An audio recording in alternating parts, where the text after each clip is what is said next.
Welcome to my new blog guys. ये बड़ी अच्छी तरह से एनिमल वर्ड की आवाज़ निकाल सकता है। अगर आपको ये वीडियो पसंद आए तो इस वीडियो को लाइक एंड शेयर सब्सक्राइब जरूर करना। तो चलिए गाइस देखते हैं। बेटा मोर की आवाज़ बताओ।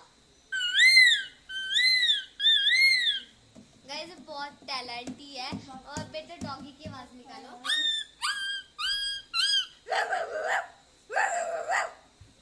देखा गाइस बहुत ही अच्छी तरह से इसने डॉगी की आवाज़ निकाल दी। तो बेटा आप निकालो बकरी की आवाज़, बिल्ली की,